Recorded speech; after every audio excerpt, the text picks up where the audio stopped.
go over what your name is and what kingdom you came from, if you care to tell me, and then why you took advanced sword and board.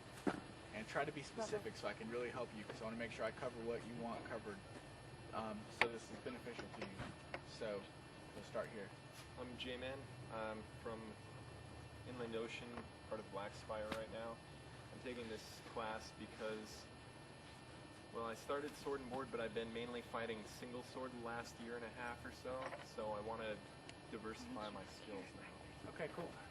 I'm Stoked from Dragon's Forge in Black Spire. Taking this, I want to get better at doing wraps and blocking. Wraps and blocking. Okay, cool. My name's Tom. I'm from Dragon's Forge out of Black Spire. And I'm taking this because I want to get better on defense with my sword and board. Okay, cool. Defense will be a big topic. Okay, my name's Dante. I'm from Dragon's Forge, out of Black Spire. And I'm here to try to counteract the fastness of sword knights. Other people that are faster than me, like Robin. Okay, cool. Okay. And I'm basically here because I need to learn how to get around a shield and to block certain shots. Okay, cool. What certain shots? Like wraps over the shoulder. Okay. Hey, we're gonna talk about that for sure. All right. So, to kind of get on a soapbox for a minute.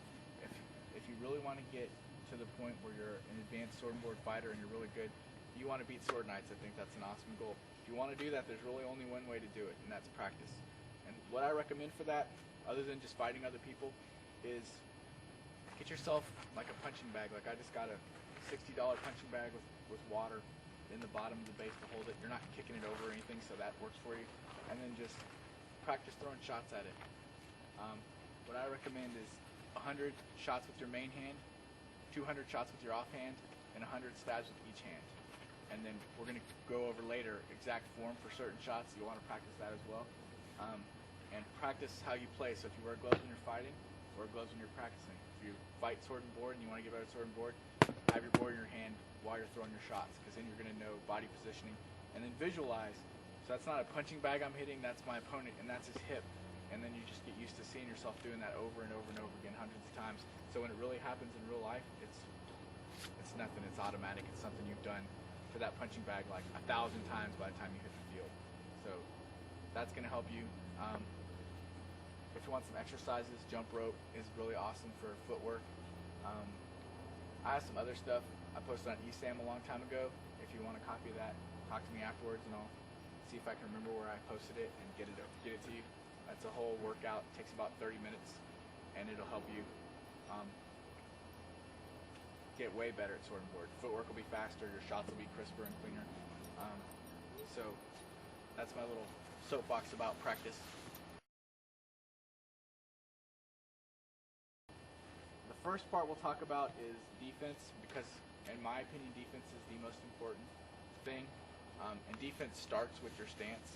So if you go ahead and get in your typical stance, we'll talk about that for a few minutes.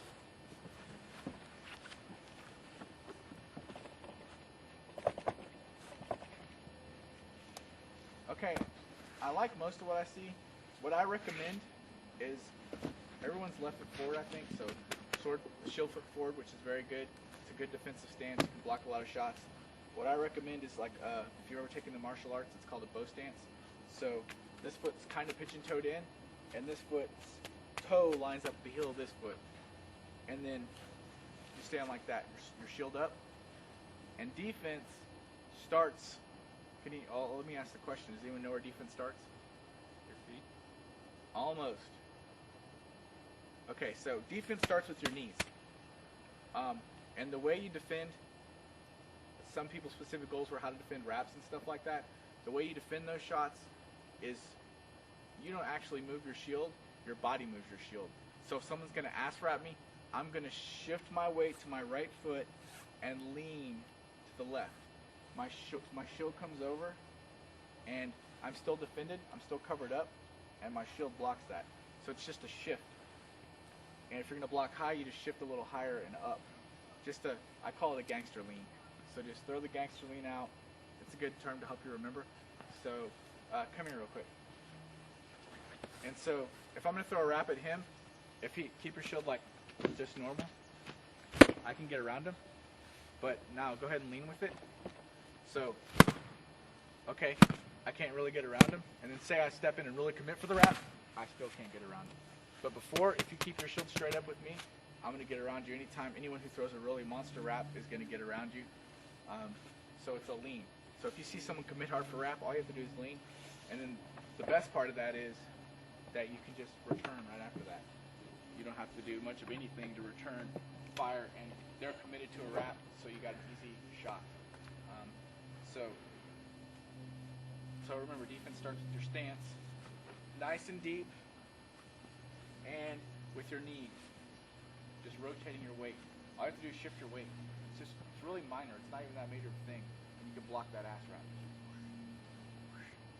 Everyone, it's really good because everyone's about my height, maybe a little bit taller. How tall are you? Yeah, you're a little taller. You may have to adjust some of this, but for the most part, if your shield's big enough and yours seems like it is, then you can just rotate. That's all you got to do.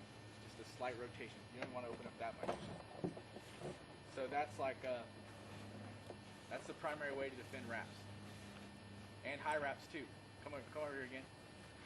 So if I want to go high on him and I press in to go high, I can hit him. Now lean. I can't hit him. I can't get that wrap over. I mean, to get that wrap over, I'm going to have to come all the way here, and I still can't get it over. There's your way to defend wraps. Very simple. So stay in your stance and use your weight. Just shift your weight, and you'll see a big improvement in your blocks right away, right off the bat. So if you remember that, it's good. Some people recommend defending hips. The sword side hips the same way. You can just lean into it. You can also take your sword and block down with it to defend that. It's okay. I'm not in a lot of favor for that for sword and board because you only have one offensive weapon and you're locking it down into blocking. So, use it sparingly, but if you really need it, just put it down there. Your hips defended. So, that's pretty much defense.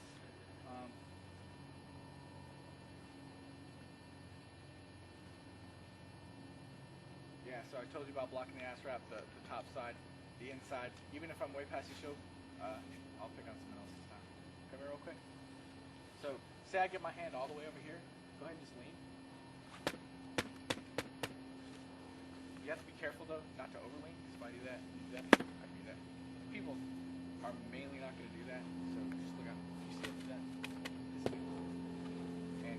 And then in your stances, I didn't see anyone doing it, but I want to point out, you never, ever, I pretty much tell you that anything that I tell you, just adapt it to what you do already and add it to your repertoire, get better, whatever, but never hunch. If you hunch, you're just opening yourself up to everything. Stand up tall in your stance and then bend your knee.